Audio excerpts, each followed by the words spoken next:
शिवसेना प्रमुख बाळासाहेब ठाकरे यांच्या जीवन प्रवासावरती प्रकाश टाकणारं कला दालन हे मीरा भाईंदर इथे मंत्री प्रताप सरनाईक यांनी उभं केलंय।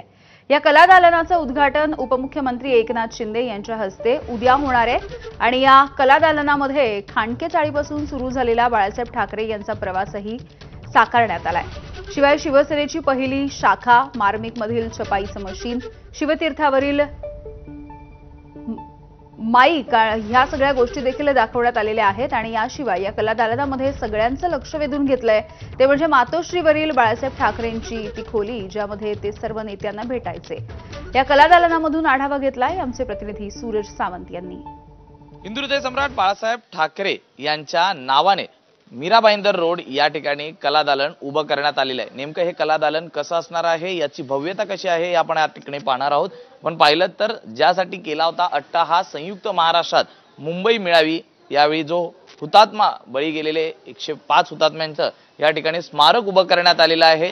या कला दालनाची जर आपण पाहिलं तर संयुक्त महाराष्ट्राची चळवळ, त्याचबरोबर ती या चळवळीत सहभागी झालेले सेनापती बापट असतील, डॉक्टर बाबासाहेब आंबेडकर, SM जोशी, प्रल्हाद केशव आत्रे, श्रीपाद डांगे, अमर शाहीद आणि प्रबोधनकार ठाकरे अशी या सस्या रक्ताची माणसं या लढ्यात पुढे सरसावली होते आणि त्यानंतर मुंबई ही महाराष्ट्राला मिळाली, याचं या ठिकाणी एक स्मारक उभं करण्यात आलेलं आहे। तर दुसरीकडे शिवसेना ज्या नावारूपाला येत असताना मराठी माणसाची जी चळवळ होती त्या चाळीतलं या ठिकाणी सादरीकरण करण्यात आलेलं आहे। याशिवाय त्यांनी रेखाटलेली व्यंगचित्र ही देखील महत्वाची होती।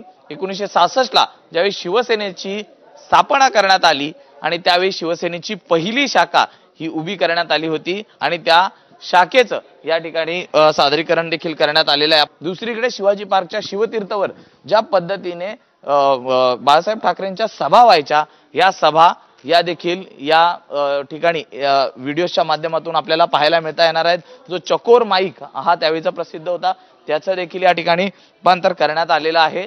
याचबरोबर मराठी माणसांच्या न्याय हक्कासाठी लढणारी शिवसेना, ठाकरेंचा बाळ महाराष्ट्र इतिहासासाठी सज्ज झाला, यासारखे अनेक ब्रीदवाक्यही या ठिकाणी ठेवण्यात आलेली आहेत। हिंदुत्वाच्या मुद्द्यावर निवडणूक जिंकू शकतो हे ज्यावेळी सांगण्यात आलं होतं बाळासाहेब ठाकरेंकडनं, ते एक व्हिज्युअलाइज या ठिकाणी करण्यात आलेलं आहे। जो राम मंदिरचा लढा होता तो आहे 80% समाजकारण आणि 20% राजकारण, हे शिवसेनेचं म्हणजे बाळासाहेबांचं जे तत्व होतं हे देखील या ठिकाणी अधोरेखित करण्यात आलेले आहे। त्यामुळे एकूणच या कला दालनांमध्ये AI च्या माध्यमातून बाळासाहेब ठाकरेंशी संबंधित अनेक गोष्टींवरती प्रकाश टाकण्याचा प्रयत्न या कला दालनातून करण्यात आल्याचं पाहायला मिळत आहे। व्हिडिओ जर्नलिस्ट हेमंतसह मी सूरज सावंत, ABP माझा, मुंबई। आणि यानंतर बुलेटिनमध्ये अगदी छोटासा ब्रेक, बघत रहा ABP माझा।